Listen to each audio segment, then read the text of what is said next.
allow me to be clear. Contrary to what was stated yesterday, we are not in the middle of a public health crisis. We are in the middle of a public safety crisis. And it's important to note that the investments that were outlined yesterday by the mayor, 6 months into this year, will take at least another month for council approval.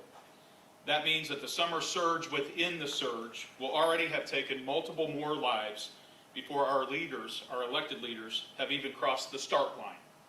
Unfortunately, our politicians are aiming at nothing, and they're hitting it every time. Additionally, it is disappointing to see our elected leaders point to the pandemic as an excuse for the surging violence that has been skyrocketing for multiple years, not just over the last year, but multiple years. In fact, every year that the current mayor has been in office. Let us be clear, COVID does not cause crime, criminals do. To suggest otherwise serves to only distract from a broken system of arrest and rearrest criminal justice. Politicians must stop making excuses for those who are victimizing our neighborhoods, our children, and the elderly. Victims deserve better. So allow us to be clear. Delays plus distractions equal no plan. And as such, last night our Indianapolis FOP membership of rank and file police professionals met to review the mayor's latest announcement.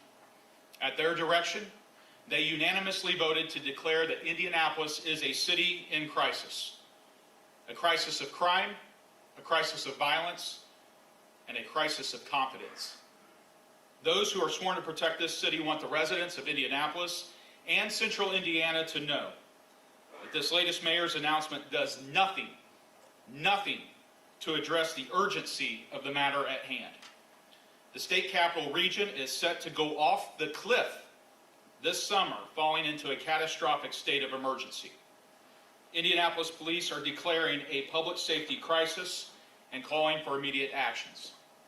Additionally, our officers were stunned that on the heels of at least 10 police officers in Indianapolis being violently ambushed and attacked just over the past weekend, not one word was mentioned about this or a female officer being shot multiple times. Instead, the mayor again pandered to party insiders by blurring the lines of his public safety crisis with an administrative police personnel early warning system. In all this talk about accountability, the police and our community are alike have just one question for Mayor Hogsett, Council President Bob Osley, Chair of the Public Safety Committee Leroy Robinson, and our Marion County Prosecutor Ryan Mears. Just one question. What happened to accountability for criminals? Victims deserve better. Our police officers who are risking their lives deserve better. And our communities of color who are being disproportionately victimized by the violence deserve better. Therefore, our officers are outlining immediate actions that can be taken by city leaders today to start interrupting and intervening in the violence that is sweeping over our city. First, we call on them, while they're spending all this money to fund their political partners, we call on them to immediately purchase and deploy a gunshot detection system for our city. Such a system will provide immediate alerts of shots fired. It will pinpoint locations of the incident. It expedites the response for medical treatment for victims and the collection of evidence on suspects. And it also builds the confidence and the trust from our neighborhoods. Everyone says follow the science. Well, science tells us that 80% of shots fired incidents are never even reported. Yet such a system would identify each of those and be a perfect complement to the Crime Gun Intelligence Center, the CJIC Center that has been established in Indianapolis. Number two, we call on the city to immediately purchase and deploy mobile and static license plate reader systems. A static system for the entire downtown mile square. We can encompass the economic hub of our community and quite frankly our state with the technology to document those who are coming and going, disrupting our downtown corridor, committing crimes, and committing acts of violence. We can also have mobile vehicles for hotspot areas as they occur. They can be deployed to start cataloging and identifying perpetrators who are in that area, as well as mobile units that can be used in conjunction with the gunshot detection system, sensors. in our city. Number 3, we must staff an arrestee processing system with a judge or magistrate 24 hours a day during these peak summer months. People forget that Indianapolis used to do that at the Adult Processing Center. But a decision was made for political expediency and, quite frankly, for political points to disband that and move to a system of low or no bail for violent offenses, as well as an over-reliance on GPS electronic monitoring systems to do the job that our elected officials are supposed to be doing. And so fourth and finally, we immediately call for our elected officials to immediately stop low bond and automatic release of repeat convicted violent offenders for the following 11 felony crimes of violence: felony battery, criminal confinement, criminal gang activity, criminal recklessness, escape, intimidation, pointing a firearm, residential entry, resisting law enforcement, stalking, and strangulation. Yes, that is correct. All 11 of those violent felonies only result in a $500 cash bond and an automatic release from custody when officers risk their lives to make an arrest, to save a victim, to intervene, yet the system cycles them right back into our neighborhoods where they re-victimize those in our streets. Our elected leaders must take action, immediate actions, to stem the tide of violence ravaging our city. Specifically, our elected leaders must put people over their political agendas and end the failed experiment of low or no bail for crimes of violence involving some of the highest lethality factors involved in domestic violence, non-fatal shootings, stabbings, and homicides. We must have emergency stopgap measures taken to interrupt this violence and the victimization of residents, visitors, families, and children. And unlike the announcement made yesterday, these steps will have an immediate impact on the violence.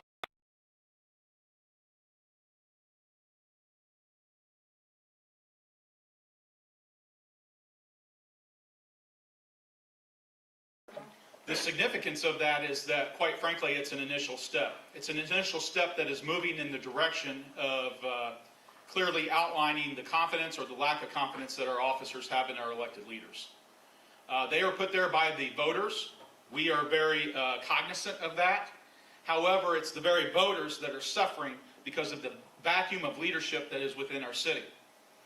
This is no secret. You in the media, I've seen your frustration. We keep chasing our tails here. And there are steps that we can take right now that will have immediate outcomes and interruptions into the violence. Just 21 days ago, I was part of another press conference where we called on the mayor to convene an emergency meeting. Not next week, not in the future, but that day. He stood silent. I've begged him. I've begged our other elected leaders to step up, be bold, and lead. That's what they're there for. He stood silent for 21 days. And here's the facts. Since that time, we have had, means in those 3 short weeks, we have had 110 more people shot or stabbed since we made that call for an emergency meeting. That is indefensible.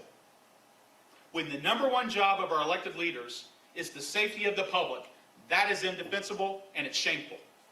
And then to say yesterday that you've spent all these months communicating with people on the front lines, gathering information to create that proposal that we saw yesterday is a fallacy. We just heard from Reverend Harrison, one of the most trusted voices in this community. One of the people who are out in the streets and on the front lines sometimes more than our officers are able to be, say he has not had any communications with the mayor on this issue of violence for 9 months. So that doesn't add up. I heard the mayor say that he talks with me routinely. You're darn right he does, because I am constantly in his ear, begging and demanding that he take action. He was elected to be the public safety mayor, and we are in a public safety crisis. And he has got to step up and lead. Will the FOP endorse him if he runs for re-election? That's years from now. People are dying today. So I think the question becomes, will he endorse taking a strong stand in combating the violence? Let me point this out to you. When was the last time you heard the mayor talk about locking somebody up? We don't talk about that anymore. But here's the deal. Our politicians are out here playing government. They're out here playing West Wing or the House of Cards, while our evildoers are playing for keeps. People are dying, children are dying, and our officers are now under constant attack. They know what's coming this summer. That's why they spoke up yesterday. And I can guarantee you, if we don't see some immediate actions, they're going to speak up even more. So your members voted unanimously to declare Indianapolis a city of crisis. Did they vote whether or not they support the mayor's specific proposals unveiled yesterday? Yes, it was unanimous that here's what they voted on, was that it lacks the urgency that's needed right now. Anybody can come out with a proposal that starts throwing money around, talking about something that's going to occur months or years from now. That does nothing to address the issue tonight.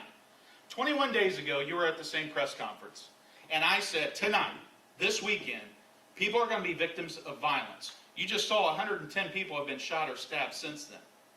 Within 24 hours of that press conference, we had a senior in our community who had a man break into her apartment while she was asleep in the middle of the night, forcing her to utilize a gun to defend herself so that she would not be violently attacked. That's indefensible, once again. And guess what happened with the perpetrator? Residential entry, $500 cash bond, and release back into our neighborhoods.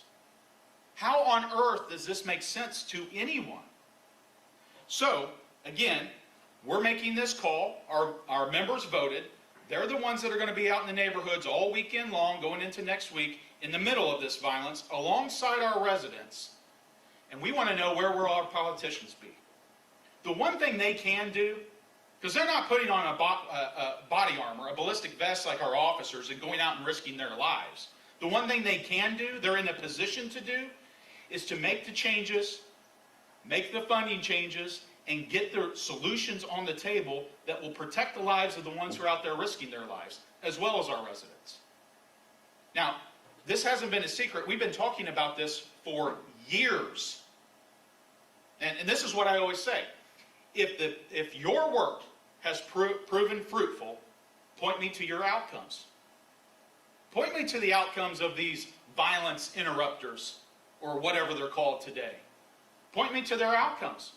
Point me to what they've been doing and show me how it's made a difference. Because I can point you to the outcomes of our officers and the solid police work that they are doing. But none of that is going to make a difference if the system is consistently cutting our officers off at the knees and cycling violent offenders back into the neighborhoods.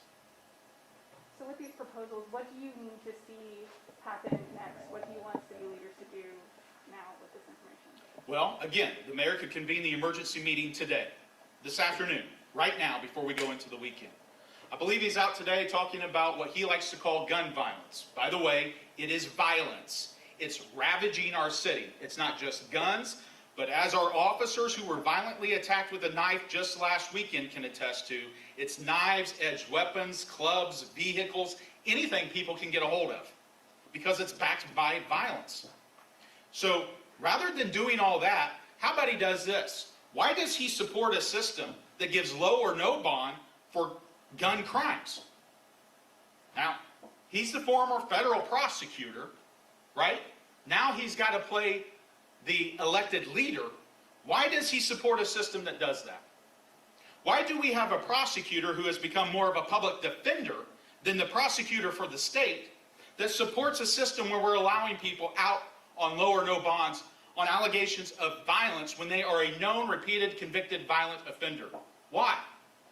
Why do we have a council that controls the purse strings of the executive branch, our judges, our court system, yet they don't ask the tough questions or convene the meeting to get an answer to know why judges are signing off on sweetheart plea agreements from a prosecutor that's letting violent offenders back out into our streets with little or no consequences?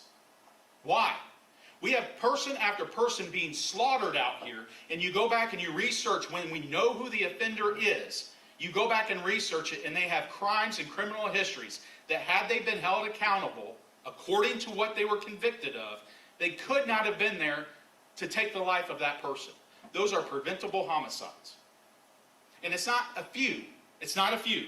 May of 2021, 31 days. In just 31 days this last month, at least 119 people shot, 20 people stabbed, with 23 killed. That's 139 of our neighbors shot or stabbed last month. Last month. That's an average of 4.5 people shot or stabbed every day, and one person losing their life as a result of homicide every 32 hours. Now that isn't just somebody out there. That could be any one of our neighbors. It could be any one of our officers. It could be any one of us. Solid intervention needs to occur. And if action isn't taken on any of these immediately, what's your next step as an organization? Today we will also be submitting a written request to leaders at the State House, including our Speaker of the House and our President of the Senate Pro Tem, to request a meeting with them to start discussing political or possible state intervention and other resources and actions that we may need to have put on the table if our local city leaders refuse to act. Didn't Jack Sandlin push that bill through last session? Push what bill through? A very similar, to form a committee, a state committee to run IMPD. He attempted to. What happened to that? It did not pass. I'm not looking for them to run the police department. I'm looking for them to be a backup if our city leaders are derelict in their responsibilities. This is what I keep saying. I can't go to the B team mayor. I can't go to the backup city council. There are none. So to your earlier question, no disrespect, but 3 years from now doesn't matter to the people in the neighborhoods tonight, okay? The prosecutor election next year doesn't matter to the people out on the streets that are being victimized tonight. They need them to do their job. And it's interesting that these are politicians that are literally ensconced in a building with tight armed security at taxpayer expense, who are shrugging their shoulders and sitting on their hands while residents in the communities who cannot defend themselves are left vulnerable to all of this. We have got to do better. They deserve better. Yesterday, the chief, the assistant chief, various other administrators were there in support of, the money that's going to go to increase data collection and technology and that kind of thing. So, does the rank and file disagree with the leadership of the police department itself? The politically appointed leaders of the police department were there with the person who appoints their position. You are correct. But they are also women and men of character who have long careers in law enforcement. Go to any one of them and see if they disagree with the recommendations we have made here. Right? You're not going to find disagreement. In fact, many of these recommendations, they aren't new. Jesse, you know better than just about anybody here. Several of these technology investments we called for in 2019. When we also, by the way, called for body-worn cameras, less lethal munitions, and technology to address accountability for officers. So it was us that was doing that. If that was valid then, it's just as valid today, and there's no excuse for it taking years to get this done. And let me be direct about this. The mayor did not need a PhD from New York University to tell him that we need some of these things. We can do it for free. We don't need to spend hundreds of thousands of dollars to enhance our ability to get real-time crime data. We're giving that out for free. I can tell you every moment of the day. Our officers know this. Our residents know this. We don't need some system to tell us. What we need are politicians to put down the games and pick up their leadership roles and get the job done. When you say unanimous vote of membership, how much of the membership voted? The membership that was in attendance last night who came to that voted. It was a well-representative group, statistically significant for our membership. If it becomes a question where our politicians think that they need to see the preferences of a vast majority of our membership, we'd be more than happy to facilitate that. Because I can tell you, they're ready to make their views on this known. They are sick and tired of watching defenseless, folks in our community be victimized by repeat offenders, and seeing politicians who can do something about it sit on their hands. So we can keep going down that road. It serves no purpose other than to keep throwing rocks back and forth at one another. Instead, somebody needs to be the adult in the room and lead on this issue. The first politician that steps out on this, they'll get the vast support not only of law enforcement, but of the residents of this community. But it's as though they're all working together as a race to the bottom, right, of trying to do experimental things and pander to extreme parts of their party and everything else. Get back to basics and get back to policing and protecting our communities. Other questions? I hate that we have to keep doing this. I would love to be standing here talking about the successful outcomes that we've had. It works. It works. I always say this. You can go and research how many people, especially repeat convicted violent offenders, how many of them victimize people in the neighborhoods when they're locked up? How many murders have you reported on that was committed by somebody who was sitting in jail? You don't. That's why intervention is important. It's not the preference. It's not what we're looking for to lock everybody up.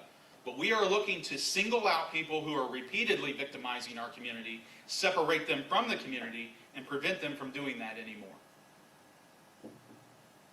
Anything else? I appreciate it. Thank you guys very much. Thanks, sir.